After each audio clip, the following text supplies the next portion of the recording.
Bonjour, alors aujourd'hui nous allons voir comment installer le système d'attelage pour mettre une remorque sur une Audi A5. On ouvre le coffre. Tac, on voit qu'il y a quelques informations qui sont déjà disponibles si votre voiture est équipée du système d'attelage d'origine. Donc voilà, moi je vois que je peux pas mettre une pression de plus de 80 kg sur la boule d'attelage, c'est-à-dire quand elle sera ici. 80 kg de pression là, c'est voilà, il faut pas le faire. Donc après, pour accéder à l'attelage, comment ça se passe? Donc moi j'ai le système qui est là. Voilà, je sais pas du tout comment ça fonctionne, mais on va découvrir ensemble. Hein. Donc voilà, il y a tout le crochet qui est là. Hop.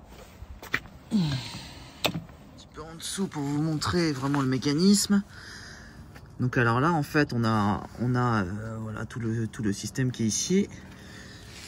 Donc la chose à faire c'est que ce système là, donc ça c'est l'alimentation de la remorque, pivote sur elle-même et ça donne accès directement au trou. Là. Donc c'est ici que l'on va venir enfourner cette chose. Alors il se trouve que de base ça s'appelle couramment une bite, cette chose. Donc là, on va mettre le système de bits, hein, hop, dans le trou. Mais ça m'a pas l'air de tenir. Ah, voilà.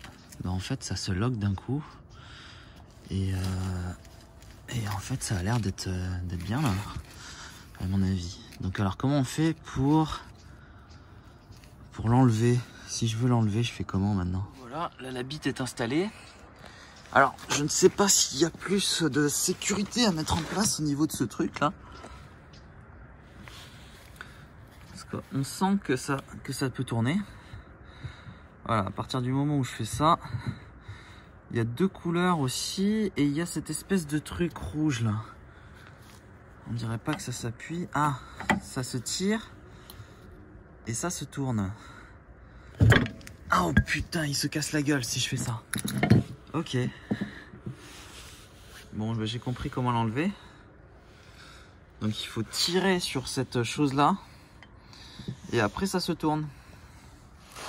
Bon, je vais vous remontrer comment le remettre du coup, parce que maintenant je l'ai enlevé. Hop.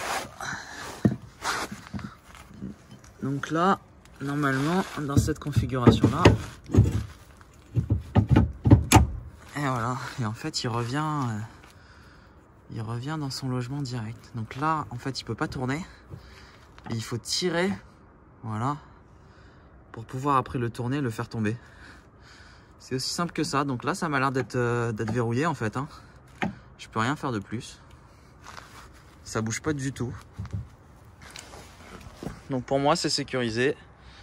Et là, du coup, vous avez installé votre système de remorque. Toute cette partie-là, ça fonctionne pour l'alimentation de la remorque. Donc je pense que c'est une bonne idée de passer un petit coup de WD-40 histoire d'enlever toutes les frictions et pour que les connectiques refonctionnent directement. Il se peut, si vous n'avez jamais utilisé ce système, que votre remorque et l'allumage de votre remorque ne fonctionnent pas. Donc cela veut dire qu'il y a des options au niveau de l'OBD de la voiture. Donc il faut rentrer dans l'ordinateur et activer certaines options pour pouvoir avoir la remorque. Donc voilà, je ne sais pas si la mienne sera activée, auquel cas je ferai le tuto pour vous montrer comment ça se passe. Alors, n'hésitez pas à laisser une petite note sur la vidéo si ça vous avait aidé ou pas, ou si vous avez d'autres questions. Donc moi j'avais un gobelet en fait, j'avais un gobelet Audi qui était placé dessus. Ça je vous conseille de ne pas le laisser parce que du coup, si quelqu'un vous rentre dedans, il va le péter. Et donc, ou soit on va vous le voler. Hein. Alors, je pense pas que ça coûte très cher, mais ça doit être chiant quand même à trouver. Donc voilà, ça on le vire. Et du coup, ben voilà, le système une fois installé. Hop.